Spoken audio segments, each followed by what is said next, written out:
Well, good morning, good morning, good morning, good morning, good morning. We rolling, we rolling. Hey, we rolling, we rolling. Y'all know what? Thank you to all my therapists on YouTube, okay? Because I think we just done cracked the case, okay? I'm telling y'all.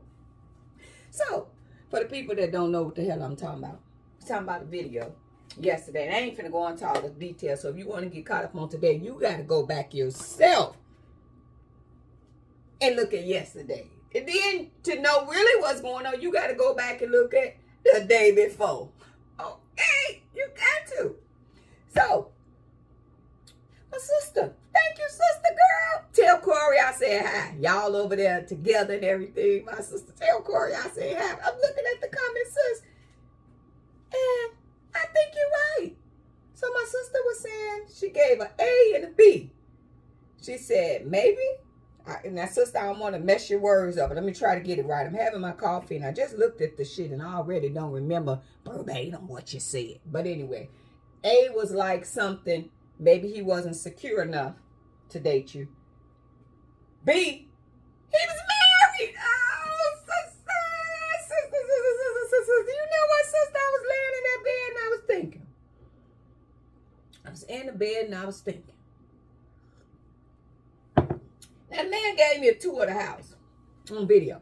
All through the house. And, you know, we're going to look up all in the name of love and women. We go looking at the pictures on the wall. Let me see what pictures up in here. But a lot of times they can take down the pictures they doing the tour. And the wife could have been at bingo. Okay, she could have been at bingo. Or she could have been in that other room with the door closed. Okay, seriously. So now I'm finna go back, way back in the time. No, baby, no, baby. I'm finna go into my real family shit, okay? So back in the day, way back. When the women would break up with their husband, I mean, literally, it's over. Husband and wife is over. Instead of the man moving out of the house, the man will move out of the master bedroom and take a second room in the house where to the neighbors, because back then, like especially with black people, we didn't like our business out and we don't want the neighbors to know, oh, Mr. Ricky done moved out.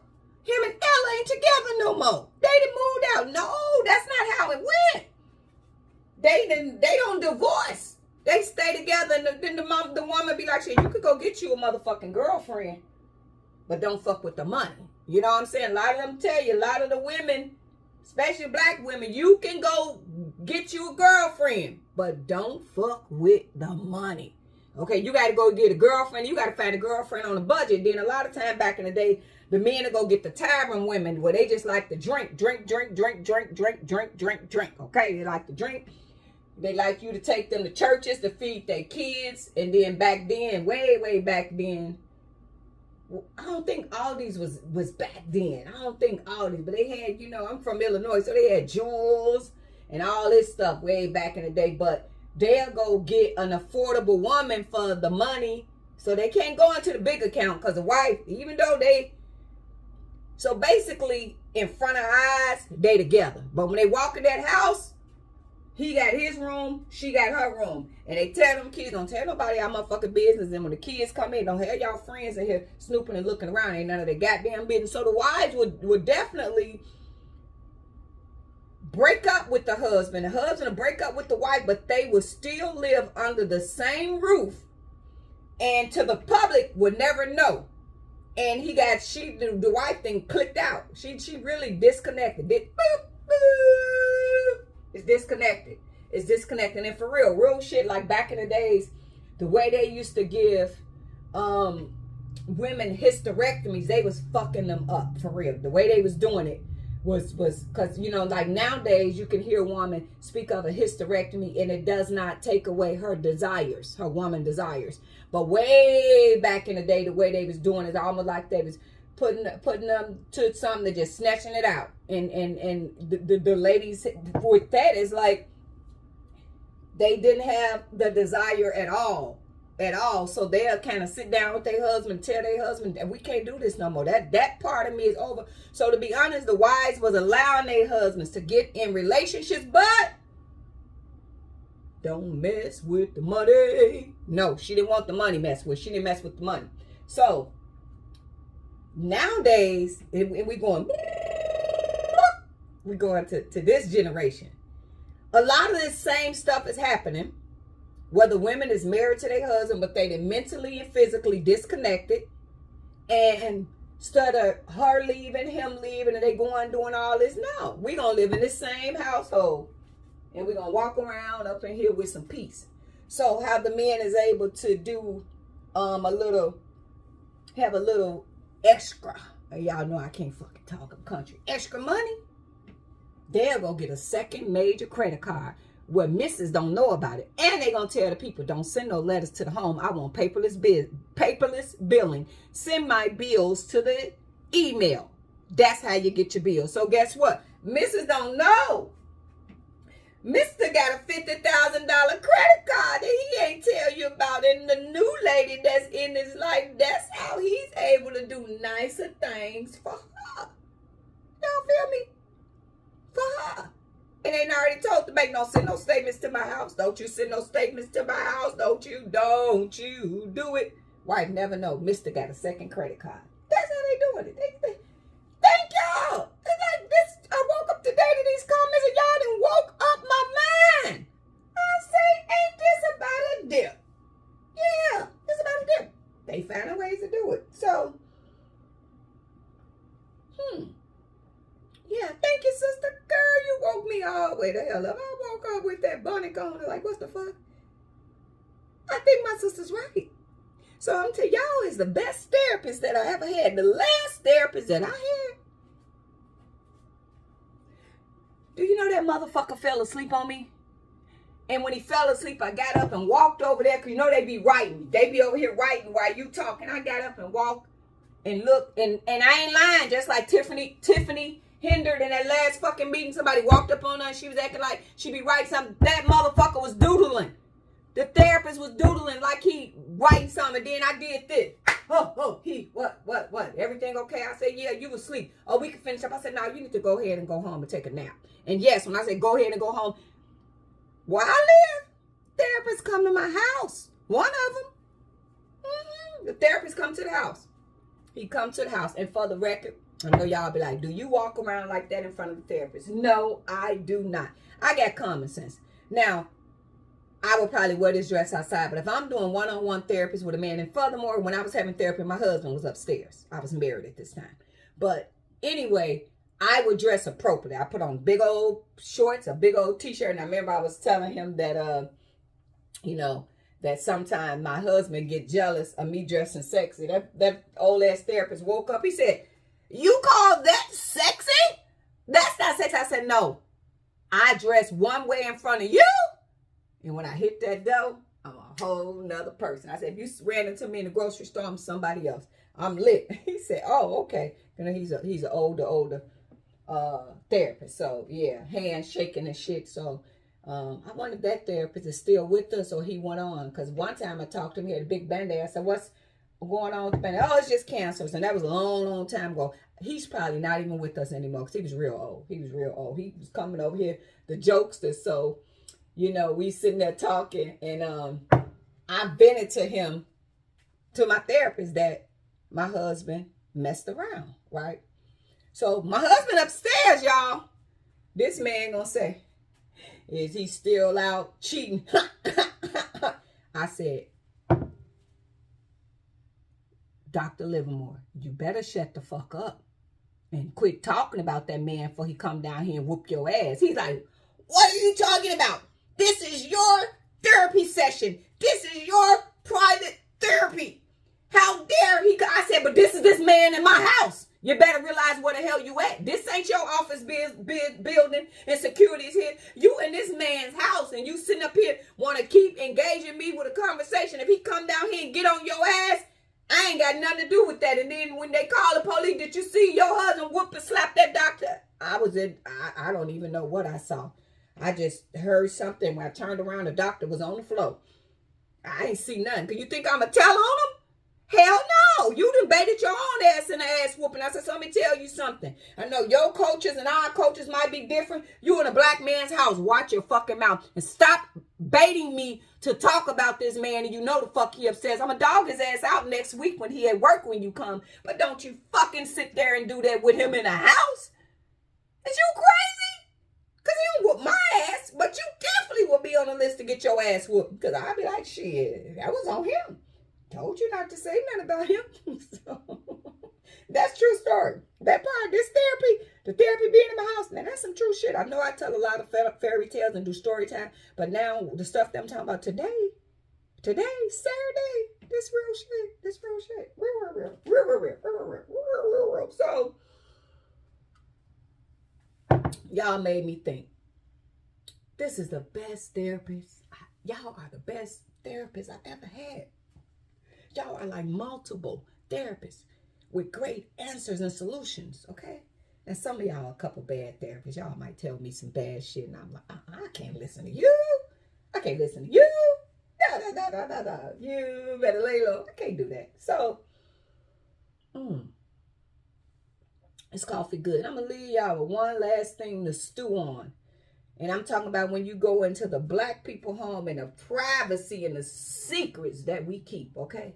And your mama always say, don't tell nobody your business. So back in the day, if it's a young girl, and let's say she's 12, okay? She would give birth, have a baby. Her mama would raise that baby. And back in the day, I don't know how the fuck they was able to do that. Instead of the real mama, the 12-year-old signing the birth certificate, the mama signed it. The daddy signed it. And then the little kid that grow up and thinking this is their big sister later in life when grandma and granddaddy died, then the one you thought for all these years was your sister sit down and tell you she really your mama. You my mama? What the hell you talking about, girl? You my sister. Get the fuck out of here. No, for real. And then even when the mama try to validate it, looking at the birth certificate, girl say, you ain't none of my mama. You my sister. So you like, what the hell? But back in the day, they was doing some cold shit. And that right there, that story, that was specifically a story in my household. But in real life, I've had, stories within the family that was for real, that the mother, so the mother would not want her young daughter to ruin her life, have a baby in this. And then back then, I don't believe that they was into the, I don't want to say that word, but, into the, with the pregnancy. I don't think a lot of people don't believe in that. So the mother will know that her child is too young to take on a huge responsibility like that. So she will basically, I'm just going to say it, take that child and make it hers. This is my baby. That's your sister. And for years, they'll live like that. That really your mom is your sister. Because they tell you, don't tell nobody my business. What goes on in this house, y'all know how them black mamas is. It stays in here. Don't be telling nobody my damn business. Don't tell nobody. So, last true story, and I'm going to get off here and I'm going to let y'all go ahead and give it y'all serious. So, my mama used to be drinking early in the morning. She'd spike her coffee and get drunk. And the kids come knock on the door. And my mama was sloppy drunk and she come to the door. Get the fuck away from my door. It's still got that early in the morning. Take y'all bad ass home. Blah, blah. And she cussed the kids out. And then later we go outside and we come back in. We cry. What's wrong? Belinda called you a drunk. What the fuck? Why the fuck y'all have them badass kids in my house? I told y'all to keep them motherfuckers out of my house and out of my business. Why would y'all bring them in my house that y'all thought they know my business? And we go, Mama, we didn't bring them in the house. You went outside on the porch and you was drunk and cussing everybody out. She go, well, they shouldn't have been knocking on my motherfucking door and they wouldn't have synced it. This is my house. This here my house. They ass need to been at home anyway. It's too early in the fucking morning for them to be at somebody goddamn door. So if they saw me drunk, they saw me. Okay? Get y'all ass up there and go to bed. And don't have that little heifer up in my house no more. Oh God, rest in peace, mama.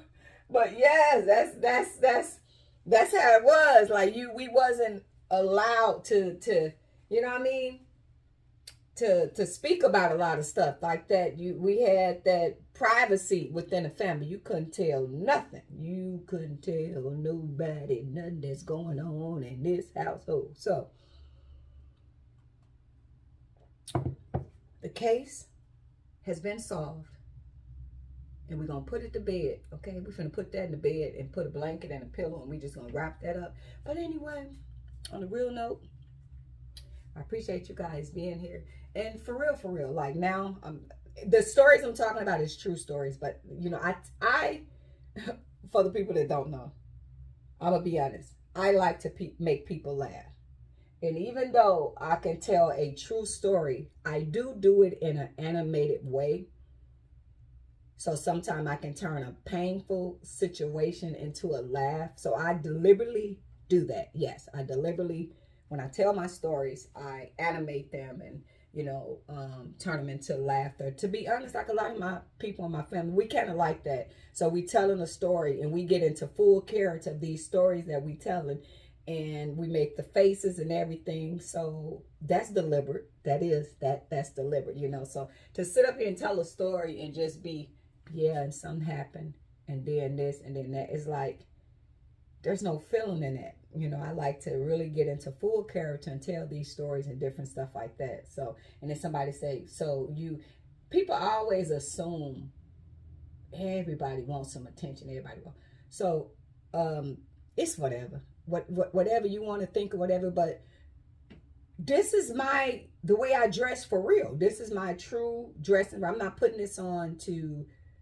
get in front of the camera and do this and that to get likes and giggles. And to be honest, if you notice, I don't tell people, like my video, subscribe to my video, share my video, thumbs up. I don't care. If 5 people watch this video and I'm able to put a smile on 5 of y'all faces, that's fine by me. Okay. So it's like people, you know, they always have an assumption about you when they actually don't know. So it's like, you got to feel good about yourself. Because if you don't feel good about you, then how you expect for somebody else, you know, if you know what I mean? So it ain't always, even if I were covered up and do this, people gonna have something to say. Okay. They gonna have something to say, but I'm in my comfort zone. This is the stuff I like to wear. These are my lounge dresses. I put these on, my clothes, my outfits. Like, hey, it is what it is. So I hope y'all having an awesome Saturday. But yeah, that sister. Yes. I think y'all solved the problem. So I really truly appreciate you guys. And when we have these conversations, because honestly, real talk, like I am really truly used to going to therapists. And basically when you go to therapists, this is all you're doing. You're sitting up there, you're expressing and talking. And if you get a good therapy, they will have something to say back. The rest of them over there doodling, I'll see you next week or next month. There's no solution. But for me, honestly, when I'm angry about a problem and I go through stuff, when I get up and make a video or talk to somebody about it, and when I release that, for some reason, I just feel lighter and free. Because I be angry about it, but then when I release that, it's like, okay, you done took it, you done released it. So honestly, for real, there's more room out than there is in. And a lot of times when you're going through stuff, you need to talk to somebody. I wouldn't suggest everybody do their stuff on YouTube, because, you know, some people, the criticism is like, damn. But yeah, so that's why when I do these stories, sometimes I'll be making up stories, because I do like to make up animated stories and deliberately make y'all laugh. And then I will take my real life stories and tell y'all and do it in an animated way and to make y'all laugh. So I can turn something that's probably been painful to me into a joyful joke and a smile. Because my friend, and to be honest, I'm just like that. My best friend be talking to me, and we'll be talking, and I'll say something. So, and she'll go, girl, you are just so fucking crazy. Look at the stuff you say. Like, it just, and she's like, she said, you funny and you don't even be trying to be funny. She said, and it's my delivery. And to be honest, I think I got it naturally, because my mother was like that. My mother was like that. She just naturally would say something, everybody would fall out. And this is a true story. My mama. Okay, so I remember coming home from school, My cousin them always tease me about this.